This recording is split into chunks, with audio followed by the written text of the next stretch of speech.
As per the diagram below, ఈ diagram కింద ఇవ్వబడింది ట్రయాంగిల్ క్యూఆర్ఎస్ అనేది ఒక triangle is congruent to dash అని అన్నాడు. ఇది అవుతుందో లేదో చెక్ చేయాలి. డయాగ్రామ్ ఈజ్ నాట్ డ్రాన్, అది డయాగ్రామ్ అనేది నాట్ డ్రాన్ టు స్కేల్ని ఉపయోగించి గీసింది కాదు. ఆర్ మెజర్మెంట్స్ ఇండికేటెడ్, మెజర్మెంట్స్ మాత్రం ఇండికేట్ చేయబడ్డాయి. ఇక్కడ చూడండి, ఈ యాంగిల్ అనేది ఈ యాంగిల్కి ఈక్వల్ అంట, ఈ పి అనే యాంగిల్ అనేది ఈ ఆర్ అనే యాంగిల్కి ఈక్వల్ అంట. నెక్స్ట్ ఇక్కడ చూడండి, ఈ సైడ్కి ఈక్వల్ అని ఇండికేట్ చేస్తుంది 2 లైన్స్.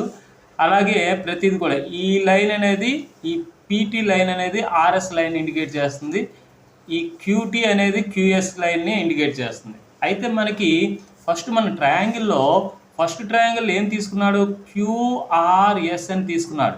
క్యూఆర్ఎస్ అప్పుడు ఈజ్ కాంగ్రెంట్ టు క్యూపీటీ అవుతుంది. ఎలా అవుతుందంటే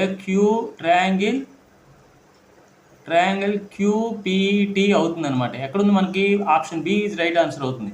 ఎలా అవుతుందంటే క్యూఆర్ అంటే ఈ రెండు కూడా కాంగ్రెంట్ అంటే అర్థం ఏంటి, ఆ కరస్పాండింగ్ యాంగిల్స్ ఈక్వల్గా ఉండాలి, అలాగే కరస్పాండింగ్ సైడ్స్ కూడా ఈక్వల్గా ఉండాలి.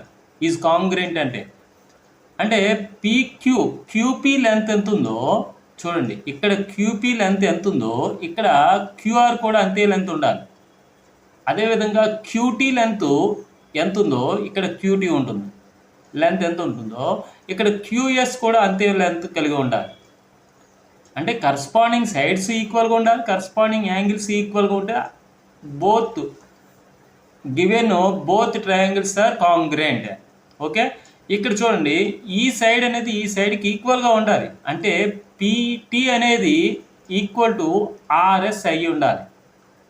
అలా అయి ఉండాలంటే ఖచ్చితంగా ఇక్కడ ఏదైతే లైన్ మెయింటైన్ చేస్తున్నాడో క్యూ తర్వాత పీ తర్వాత టీ అనేది ఖచ్చితంగా మెన్షన్ చేసి ఉండాలి. ఓకే, మన option B is right answer అవుతుంది.